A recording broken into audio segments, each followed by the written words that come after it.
Seja bem-vinda, seja bem-vindo. Você está no nosso canal do YouTube, Filho de Deus. Eu sou Márcio Cândido, escritor, autor do livro Filho de Deus, Fazei tudo o que ele vos disser. E nesse canal nós estamos promovendo um estudo sobre os quatro evangelhos de Cristo. Hoje com a passagem Conclusão e Incredulidade dos Judeus, que segue narrado exclusivamente no Evangelho de João e faremos uma leitura e uma reflexão. Faremos em nome do Pai, do Filho e do Espírito Santo. Amém.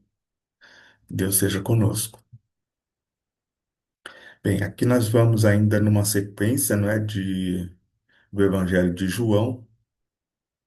Se você não assistiu o nosso vídeo anterior, acho importante você assistir porque é uma continuidade, né, de um debate que Jesus está promovendo ali junto à autoridade religiosa e junto às pessoas ali, né, que acompanham o seu ministério em Jerusalém. João, capítulo 12, versículo de 37 a 50. Apesar de ter realizado tantos sinais diante deles, não creram nele, a fim de se cumprir a palavra dita pelo profeta Isaías: Senhor, quem creu em nossa palavra? E o braço do Senhor a quem foi revelado? Não podiam crer, porque disse ainda Isaías: cegou-lhe os olhos e endureceu-lhes o coração, para que seus olhos não vejam, seu coração não compreenda e não se convertam, e eu os cure. Isaías disse essas palavras porque contemplou a sua glória e falou a respeito dele. Contudo, muitos dos chefes creram nele, mas por causa dos fariseus não o confessavam, para não serem expulsos da sinagoga, pois amaram mais a glória dos homens do que a de Deus. Jesus clamou: Quem crê em mim, não é em mim que crê, mas em quem me enviou. E quem me vê, vê aquele que me enviou. Eu, a luz, vim ao mundo, para que aquele que crê em mim não permaneça nas trevas. Se alguém ouvir minhas palavras e não as guardar, eu não o julgo, pois não vim para julgar o mundo, mas para salvar o mundo. Quem me rejeita e não me acolhe, minhas palavras têm seu juiz. A palavra que proferi é que o julgará no último dia, porque não falei por mim mesmo, mas o Pai que me enviou me prescreveu o que dizer e o que falar, e sei que o seu mandamento é vida eterna. O que digo, portanto, eu o digo como o Pai me diz. Então, essa é a narrativa do Evangelho de João sobre conclusão e incredulidade dos judeus. Agora vamos fazer uma reflexão sobre o que a mensagem do Evangelho está nos trazendo no dia de hoje. Mas antes quero te convidar, se você ainda não está inscrita ou inscrito no nosso canal, faça aqui a sua inscrição para não perder nenhuma de nossas atualizações. Deixe aqui o seu comentário sobre qual a sua opinião sobre essa passagem. Compartilha para que mais um irmão ou irmã possa participar desse estudo. Também deixa aqui a sua curtida, porque é muito importante para fortalecer o alcance do nosso canal, amém?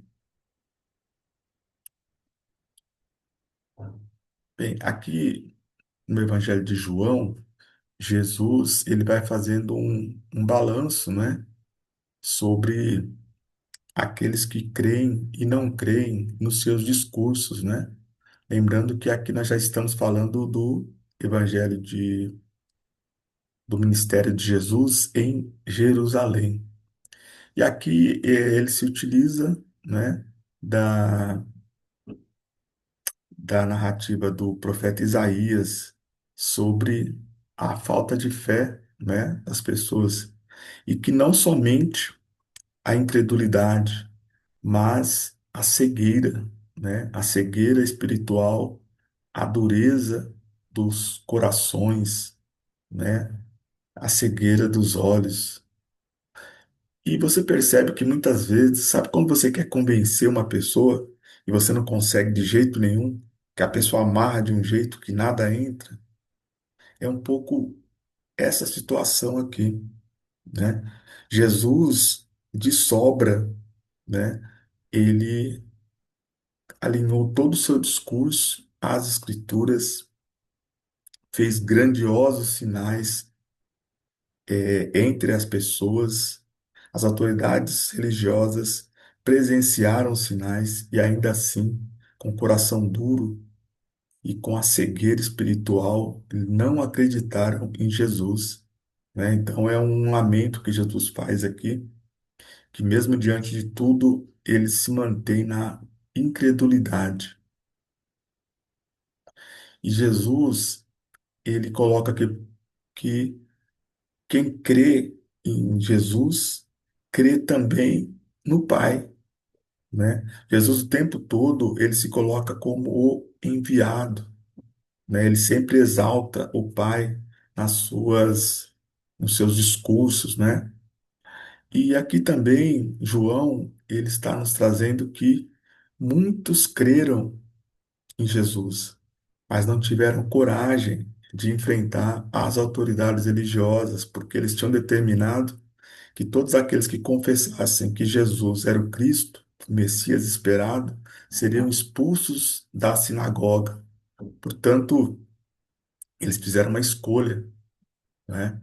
Então é muito importante, né, mesmo para a nossa vida hoje, entender que tudo é escolha. Eles tinham a escolha de desafiar as autoridades e convencer que de fato Jesus era o Cristo, mas eles escolheram se esconder, mesmo acreditando, para não perder o status de frequentar a sinagoga. Portanto, eles escolheram uma determinada, né, e toda escolha tem o seu preço, né? E aqui também, Jesus, ele novamente, ele traz à tona o estudo, a sua palavra sobre o estudo anterior, né, que ele é a luz que vem ao mundo. Então, no nosso encontro anterior, o Jesus começa a falar, né, se definir como a luz do mundo, como o caminho que deve ser seguido, né? E aqui Jesus, ele mantém essa narrativa, né? Seguir a luz para não permanecer nas trevas. E aqui Jesus, ele se coloca na condição de quem não veio para julgar o mundo, né? O primeiro ministério de Jesus, né, a sua primeira vinda, ela vem no sentido de salvação. Jesus não veio julgar a humanidade.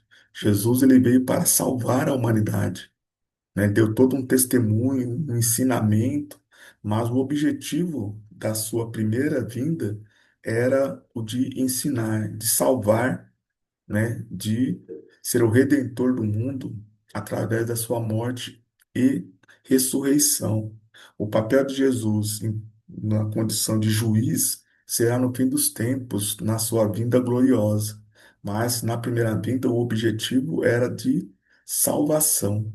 Porém, ele relata que existe um juiz, né? E esse vai julgar, que é Deus, né? Então, tudo quanto as autoridades religiosas fizeram, a população dos judeus de modo geral, Deus é o juiz, né? Então, Jesus, ele veio na condição de redentor, né, da humanidade. Então, meu irmão, minha irmã, não sejamos nós também, assim como os fariseus, os escribas, os sacerdotes, que não sejamos cegos, né? Porque nos dois últimos encontros, Jesus tem falado muito dessa questão da cegueira, né? Ele chama os fariseus e escribas de cegos, né? Porque mesmo diante dos olhos eles não creem. Que a nossa fé não seja tão pequena assim, né? A ponto de contemplar uma determinada situação, mas ser contido pela dureza do coração. Então é muito importante para nós estarmos conectados ao Pai, nós temos que abrir o nosso coração, não estar com o coração endurecido e com os olhos atentos para perceber as manifestações, né, os sinais que Deus o tempo todo coloca na nossa vida, que nós não enxergamos por estar muito ocupados ou por não acreditar, confiar somente na nossa capacidade. Então aqui o Senhor nos chama à conversão, né, à aceitação da palavra e que a gente enxergue aquilo que Deus tem nos mostrado, que por mais nítido que pareça, se você tiver com o coração endurecido, você não consegue se harmonizar com a palavra, perceber os sinais que Deus emite a todo instante das nossas vidas. Amém? Então, muita paz, muita luz, que Deus abençoe sua família e seus projetos. Amém? Fica com Deus.